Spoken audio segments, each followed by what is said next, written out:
Magic the Gathering loves color combinations. 2 colors? That's a nice dinner date. 3 colors? That's a road trip with your best friends. But then you get into 4 colors and suddenly it's a family reunion with too many uncles arguing about politics. And 5 colors? That's less a deck and more you unlocked God mode in a card game. Today we're diving into the 4 and 5 color combos, why they're some of the coolest, but also hardest identities to design, and why 4 colors in particular are like the middle child of Magic. Nobody quite knows what to do with them, but when they show up, you definitely notice. Let's start with the awkward one, 4 color decks. Here's the problem. Magic has 10 2-color pairs, 10 3-color trios, and only 5 4-color combos. They're called the Nephilim colors, named after some random weird creatures from back in Guild Pact that technically weren't even legendary. So when Commander 2016 finally gave us proper 4-color legends, it felt like Wizards were saying, fine, you wanted these, take them, but don't ask for another cycle for at least 10 years. The design problem is obvious. What is the identity of a 4-color deck? If you play 3 colors, you usually have a defined strategy.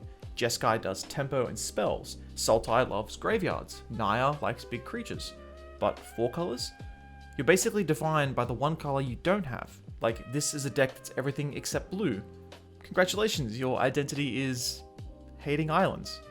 Very exciting. There are 5 of these color combos, so let's hit them quick. Yore-Tiller. This is what happens when you delete ramp and big creatures from the equation. Without green's growth, this deck leans into spells, recursion, and manipulation.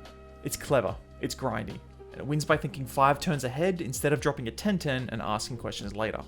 My Breya deck focuses on getting as many artifacts out onto the battlefield as possible, wanting to get to infinite mana and untaps as quick as possible. Breya herself is part of an infinite combo, if I ever get to the point of having the infinite mana. For some reason, she never seems to stick around. Glint-Eye. This is chaos without rules. It's like if Jund had a goth phase and learned card draw.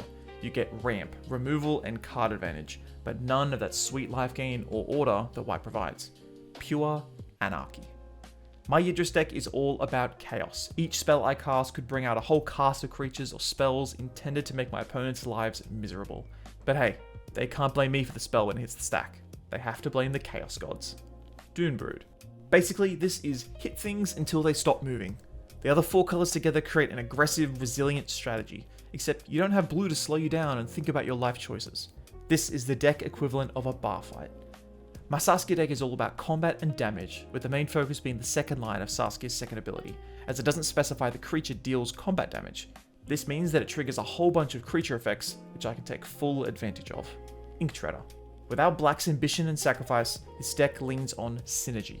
Lots of spells, lots of teamwork, everyone gets along, which is cute, but sometimes you miss being able to just murder something outright.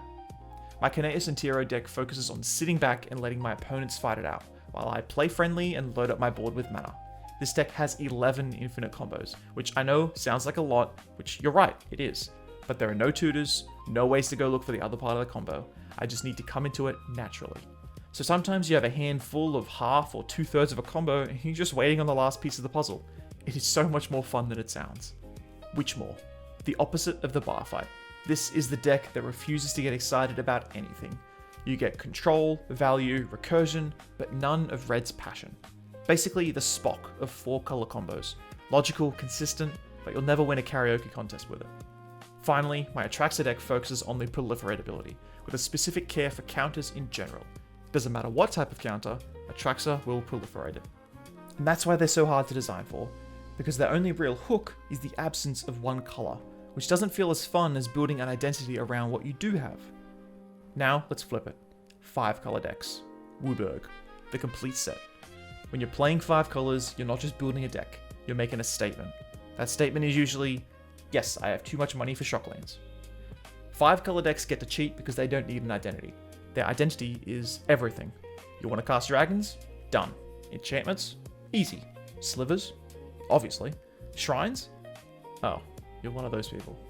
The best part is you don't even need to pick a lane. You can build tribal and nobody can stop you, because technically every single card in Magic is in your wheelhouse. The thing that makes them special is also what makes them tricky. 5 color decks are about access. Your mana base is doing so much heavy lifting it deserves hazard pay. Honestly, most of my decks have majority basic lands, but a lot of cards with the ability to make them tap for anything. That's how I get around using shocklands. So here's the big issue. Wizards can't just print 4 color cards whenever they want because the themes aren't natural. A 5 color card can just say, play everything, and we're happy. But 4 colors, you have to create a commander that somehow appeals to a theme, makes sense without the missing color, and isn't just better than its 3 color cousins. That's a really tiny needle to thread. Commander 2016 tried by giving us stuff like Atraxa, which, let's be honest, immediately broke every table it touched. Atraxa didn't just make proliferate decks. Atraxa was the proliferate deck. With over 36,000 decks on EDH Rec, she is the proliferate deck. Then you had the other 4 color commanders, like Yidris or Saskia, who leaned hard into specific playstyles just to carve out space. Wizards basically had to say, okay, you're not everything but blue anymore. You are the hit everyone deck. That's your thing now. Despite all the chaos, here's what I love. 4 and 5 color decks represent Magic at its wildest. 4 color decks are messy, imperfect, and hard to design, but when they work, they feel unique. And 5 color decks are the purest expression of, I want to do everything, and I don't care how greedy my mana base looks. Magic has always been about choice, and nothing highlights that more than saying, yeah, I'll take all of the colors, thanks. Whether you're summoning every dragon in existence, or proving that chaos can exist without red, you're still telling a story. So yeah, 4 colors are awkward teenagers, and 5 colors are the showboating celebrity. One is hard to balance, the other doesn't care about balance. And maybe that's the charm. They push Magic to its limits, for better or worse.